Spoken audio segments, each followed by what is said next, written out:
Hey, welcome back, ladies and gentlemen, boys and girls, and children of all ages. Today we're going to do another Q&A.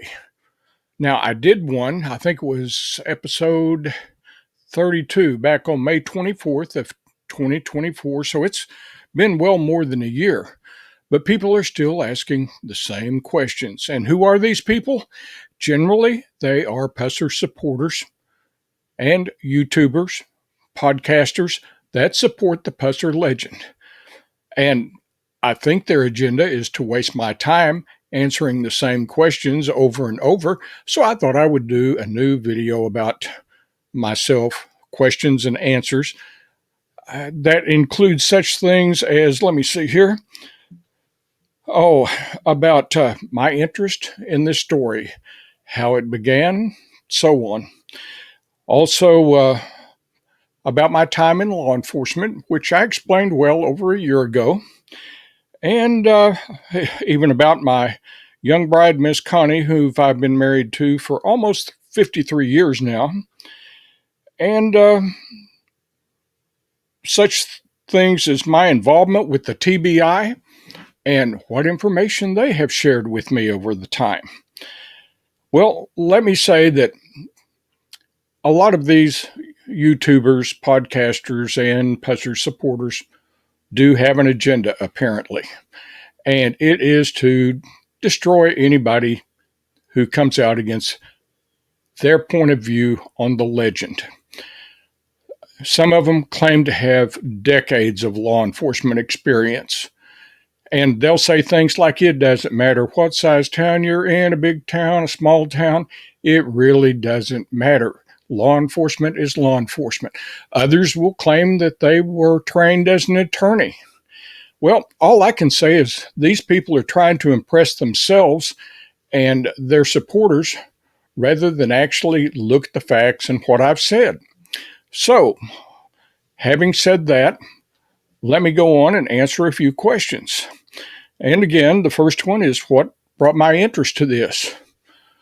Well, what really got me started in looking into the Pusser legend deeply was Louise Hathcock's autopsy report and the photos taken of Buford's Fury, the one that was involved in the ambush, and how that none of the bullet holes in his car and the blood spatter, it all seemed to cry out for a better explanation than what he gave. So I started looking into it.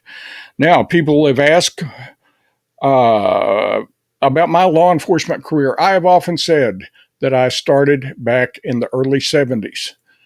And I've never said that I am a retired law enforcement officer. I've never said that I was a sheriff.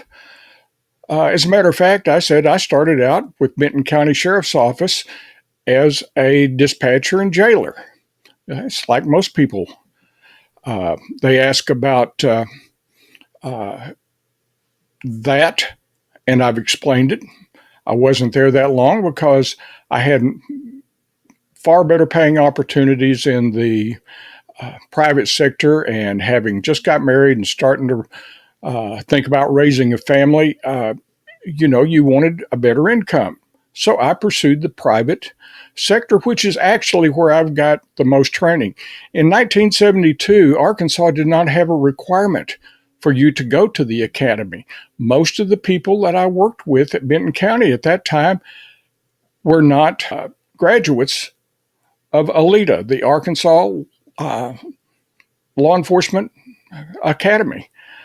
So, like I say, I never said that I was certified. I was commissioned. But then very few law enforcement officers back in that day were certified by the academy because it was a new thing. Even then, if you were already a law enforcement officer, you were grandfathered in. And the only reason to have to take the course again would be if you were out of law enforcement for, I believe it was more than 7 years. Well, I spent years in the private sector, and when I left that and was wondering what I was going to do, Walton Enterprises had purchased the company, sold it back to the original owner. The original owner then sold it to Walmart proper, and Walmart wanted to have me take on a region of stores. They made basically two regions that they mentioned to me might be a possibility. One was up north where I hadn't lost anything, and the other one was a good place to be. I thought it was in Scottsdale, Arizona. I've been there, great place. But due to family health issues, I didn't feel like it was a good time to pursue that. So while I was trying to think of where to jumpstart my career again, a captain out here at the Bella Vista Division of the Benton County Sheriff's Office asked if I would go to work for them. He was shorthanded, and I said, sure. I didn't think I was going to stay in law enforcement that long. I was just there to help out. However, a year came by, so I went back to the academy and got my certification as required by Arkansas law. So these guys who are saying that I said I was a retired law enforcement officer, they're manipulating words. The people that say that I said I was a sheriff are also manipulating words. In a lot of places, anyone who works for a sheriff's office is referred to as a sheriff. Here in Arkansas, if you work under the sheriff, you're referred to as a deputy sheriff, not a sheriff. It's a matter of terminology. But some of these guys want to make hay out of that because they refuse to admit that as being a fact, which it is. So I've never said I was a sheriff. I never said I served a full law enforcement career. Now, while I was in the private sector working for Walton Enterprises, I did get a lot of training.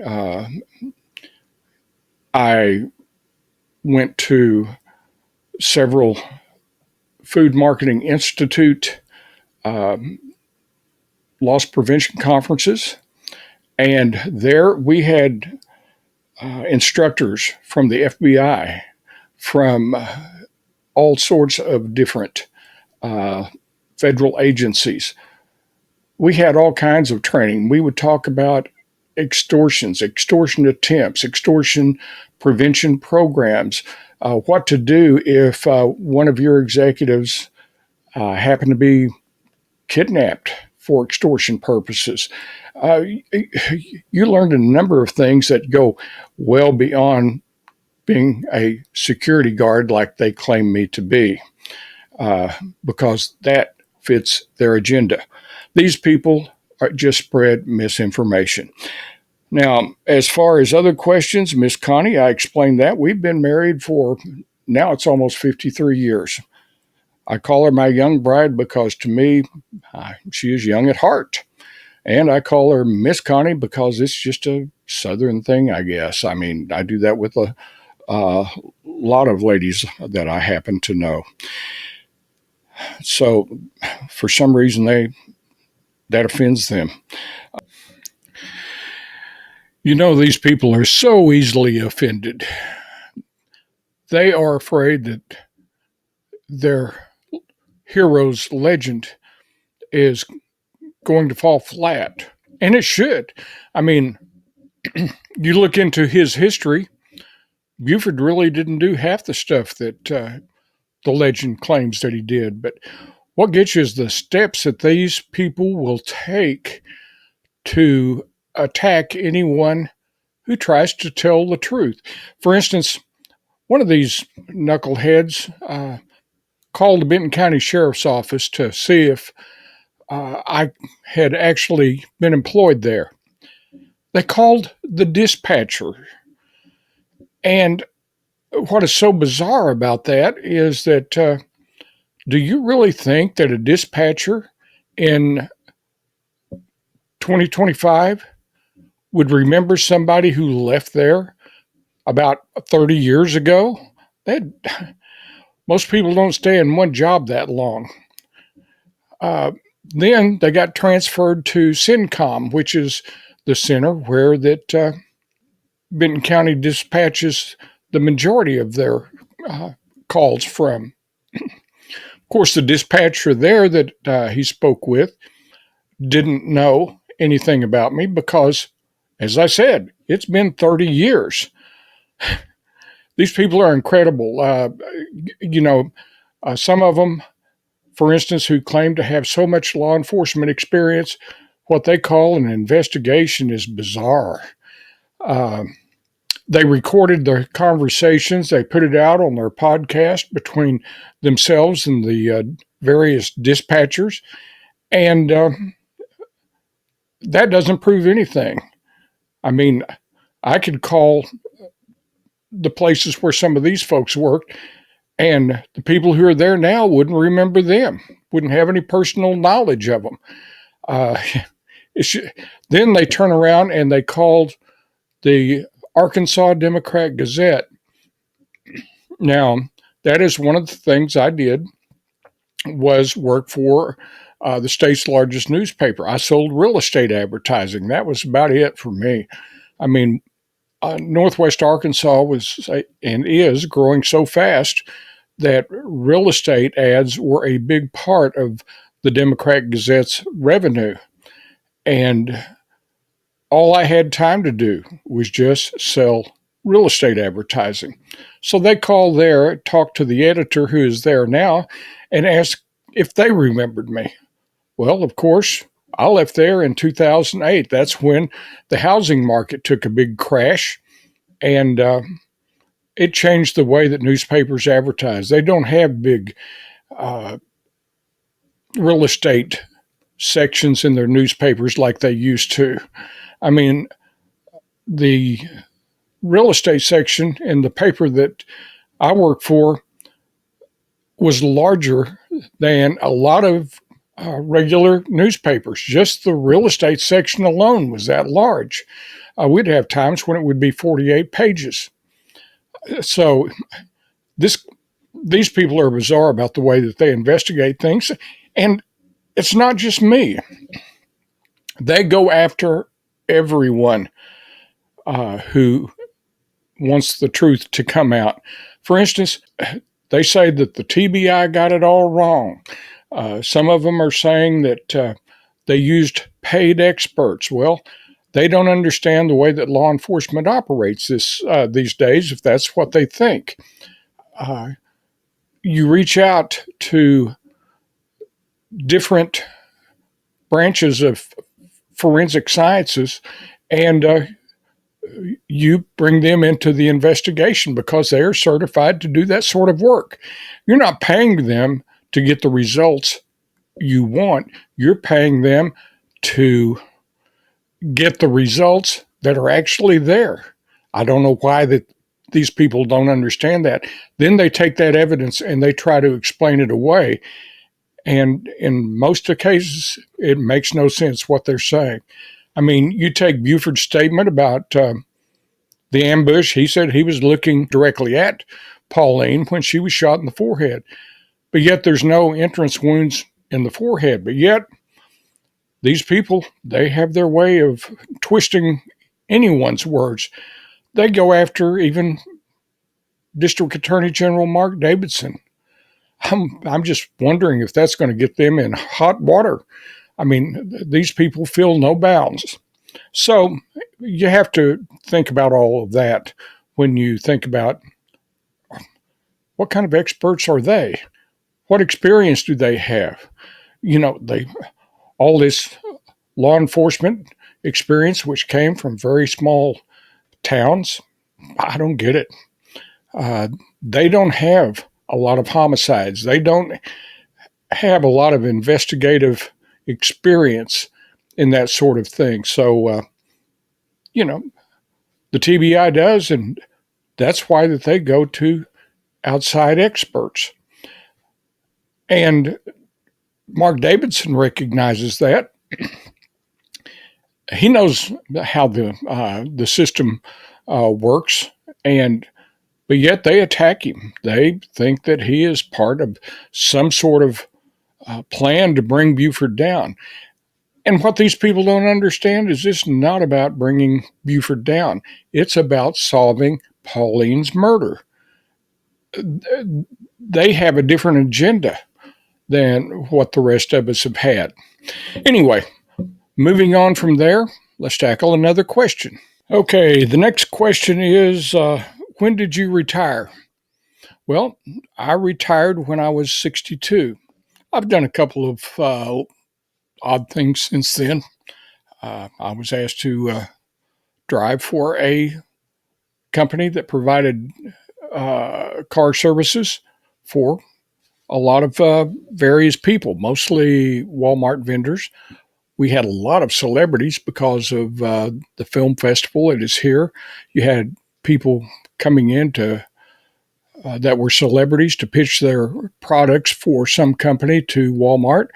Uh, then we have the AMP, Arkansas Music Pavilion, which is a pretty good sized venue that brings in sometimes as many as 3 or 4 concerts a week. And so, whenever that would happen, uh, a lot of the times we would be responsible for providing transportation for those people. And it was enjoyable. I mean, you got to meet lots of celebrities and get to know some of them. Some of them you would be with for a week. And so you built good relationships. Um, but that's the answer to that one. Uh, I was 62 when I retired. Let's see, getting on down. Here's another one. How old are you now?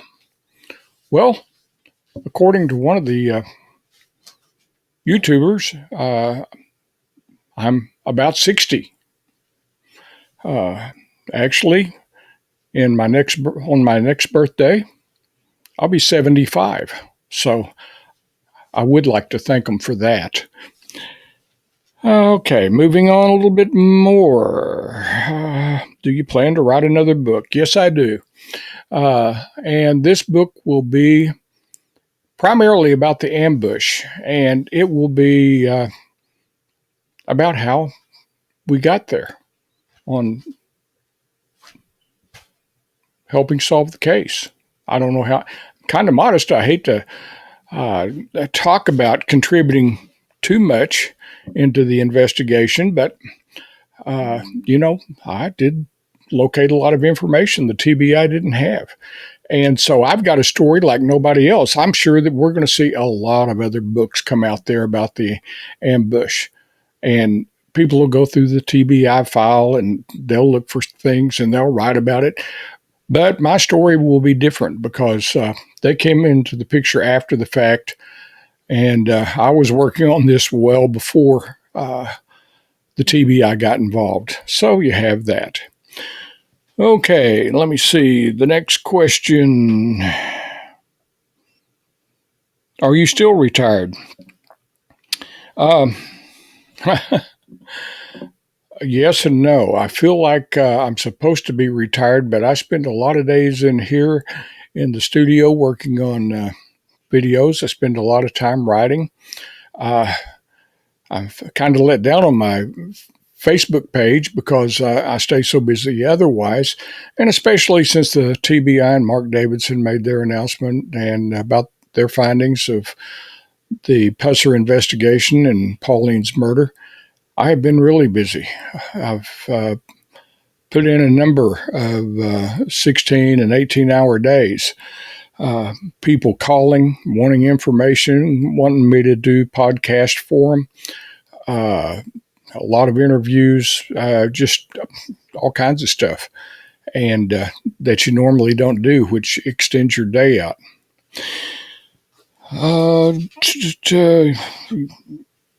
Yes, there will be a tour this year. As a matter of fact, it's next week, 24th for Law Enforcement Day and October 25th for the general public, which is a Saturday.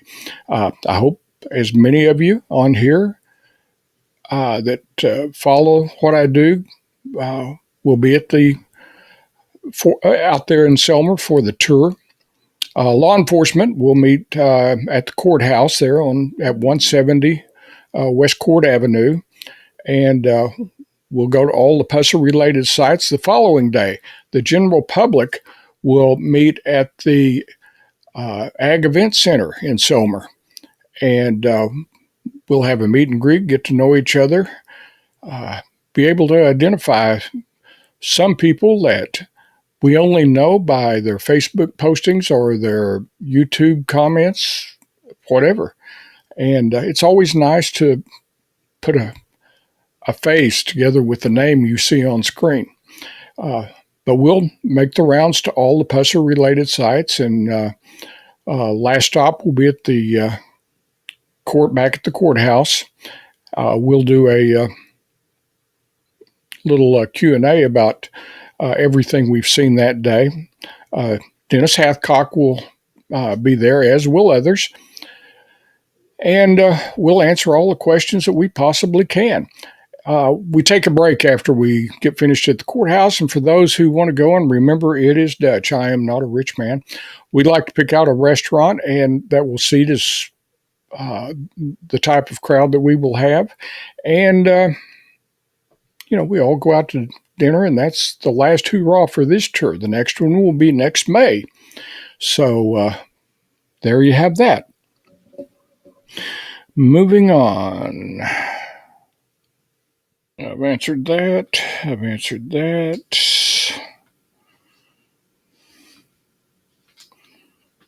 Done. Miss Connie. Some of you seem to be obsessed with her. Towhead White, about the book I'm working on for him. It's kind of on hiatus right now because of all this stuff with Pauline. I want to get a book out about that first, and then I'll move back on over to Towhead at that time. Let's see what else we've got.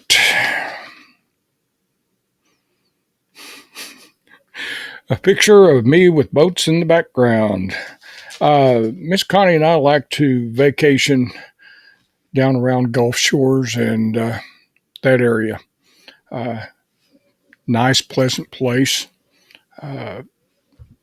That's at a marina down there. I'm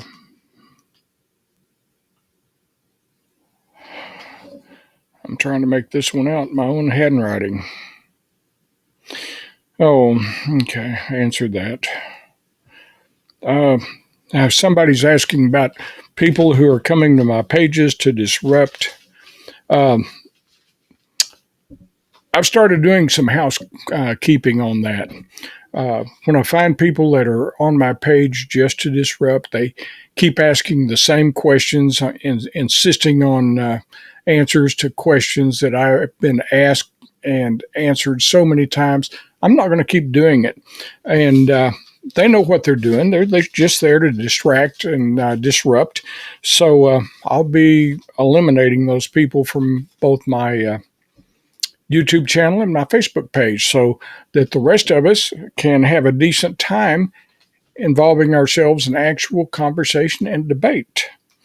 If people have a question, or better yet, let me say this. If people come to the page and make a statement about what a great hero that Buford was, and it's a shame that his legend is getting torn apart, they need to remember that he did that to himself.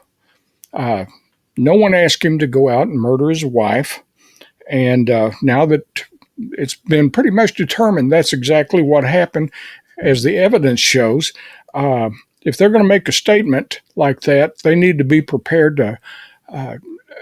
to back it up with some evidence of their own showing that he is innocent, because no one ever presents anything like that. They just want to keep on badgering and that sort of thing. So it's that kind of behavior has run its course with me.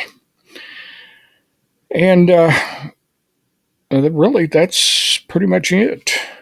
So, like I said, I hope that everybody that can makes it to the tour this week. Again, general public is on Saturday the 25th.